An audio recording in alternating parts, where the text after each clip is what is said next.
Assalamualaikum warahmatullahi wabarakatuh. Perkenalkan, nama saya Muhammad Ihsan Rafi Abdurrashid, nomor absen 24 dari kelas 10C. Video ini adalah dari mata pelajaran sejarah yang diampu oleh Bapak Eko Subaktio. Di video ini saya akan menyampaikan materi tentang Kerajaan Jenggala. Kerajaan Jenggala adalah salah satu kerajaan yang pernah berdiri di wilayah Jawa Timur dari abad ke-11. Kerajaan ini muncul sebagai bagian dari pembagian wilayah kekuasaan oleh Raja Airlangga yang sebelumnya memerintah Kerajaan Kauripan. Setelah kerajaan tersebut dibagi, Jenggala menjadi salah satu pusat kekuasaan di bagian timur, sementara bagian barat dikuasai oleh Kediri atau Panjalu. Secara geografis, Jenggala diperkirakan terletak di sekitar delta Sungai Brantas, wilayah yang sangat strategis karena memiliki jalur perdagangan, jalur penghubung antar daerah pedalaman dan pesisir. Letak ini menjadikan Jenggala berkembang sebagai kerajaan yang memiliki peran penting dalam kegiatan perdagangan dan pelayaran. Aktivitas ekonomi masyarakatnya kemungkinan besar berkumpul pada perdagangan hasil bumi serta hubungan dagang dengan wilayah di Nusantara. Baik, latar belakang. Kerajaan Jenggala berdiri pada abad ke-11 sebagai hasil kebijakan politik Raja Airlangga, penguasa Kerajaan Kauripan.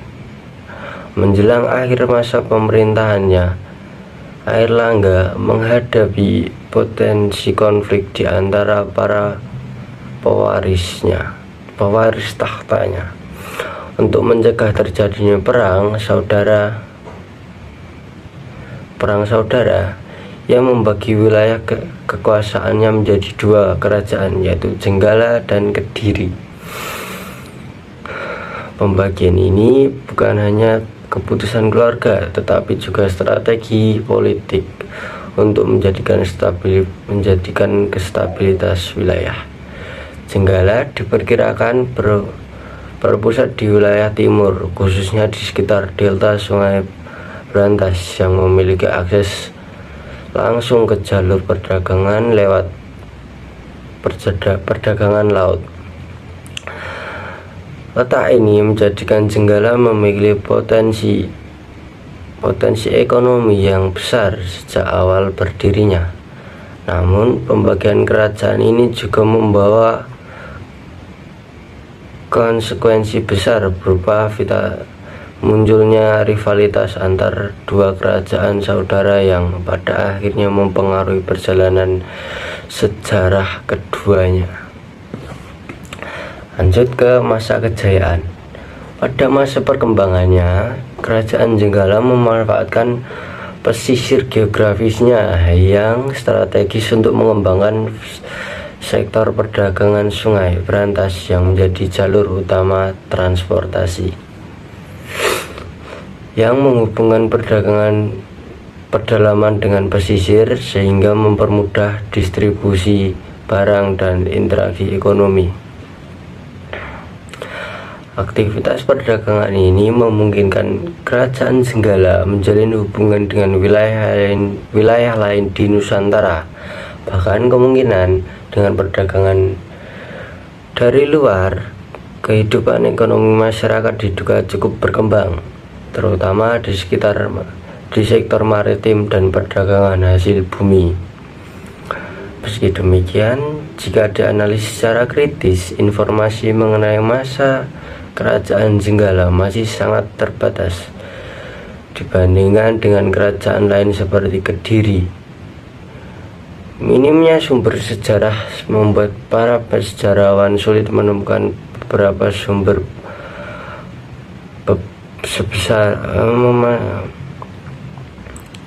sulit memastikan seberapa besar pengaruh dan penguasaan Jenggala pada masa itu.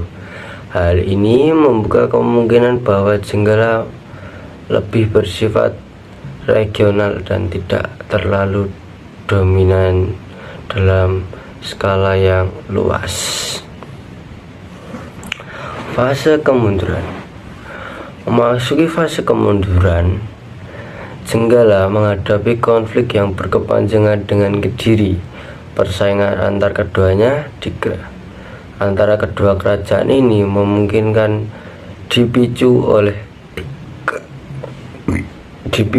keinginan untuk menguasai wilayah dan jalur perdagangan yang strategis.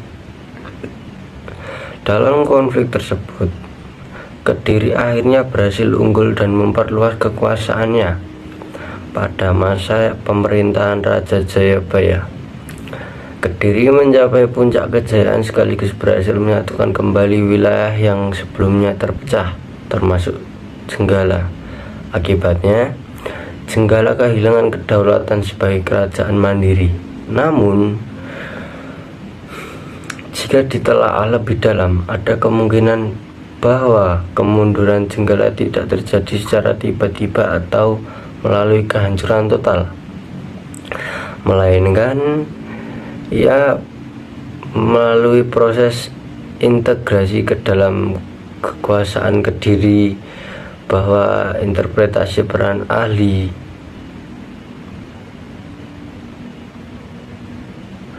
kurangnya catatan sejarah yang rinci membuat proses ini masih menjadi bahan introspeksi para ahli, sehingga tidak semua kesimpulan dapat dianggap pasti. Lanjut ke peninggalan yang pertama yaitu prasasti Turun Hyang. Prasasti ini berisi tentang penetapan suatu wilayah sebagai daerah sima atau tanah bebas pajak yang diperuntukkan bagi kepentingan keagamaan. Disebutkan pula adanya perlindungan dari raja terhadap wilayah tersebut secara ancaman bagi siapa saja yang melanggar ketentuan yang telah ditetapkan. Isi ini menunjukkan kuatnya peran raja dalam menjaga stabilitas sosial dan regional.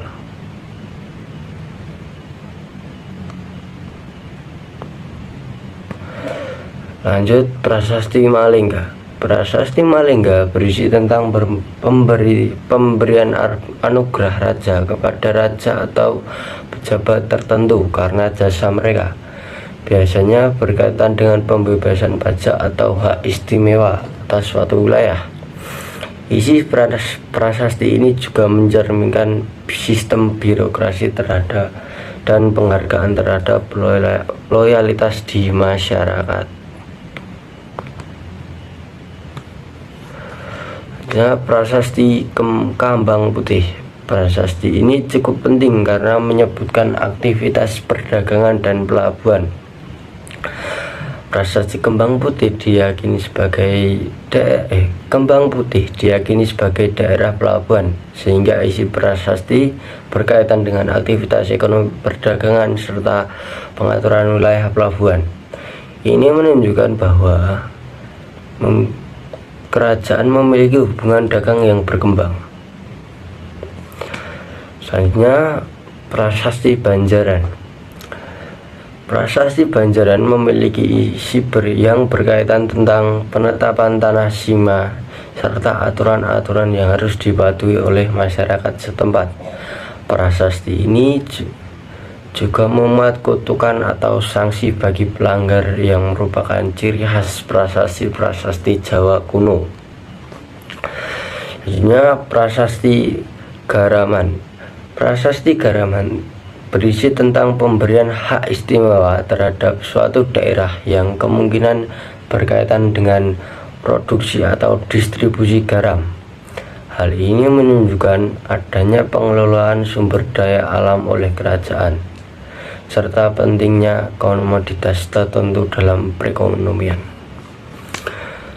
Selanjutnya, Prasasti Sumangka. Prasasti ini berisi tentang penetapan wilayah tertentu sebagai daerah sima dan pemberian perlindungan oleh raja.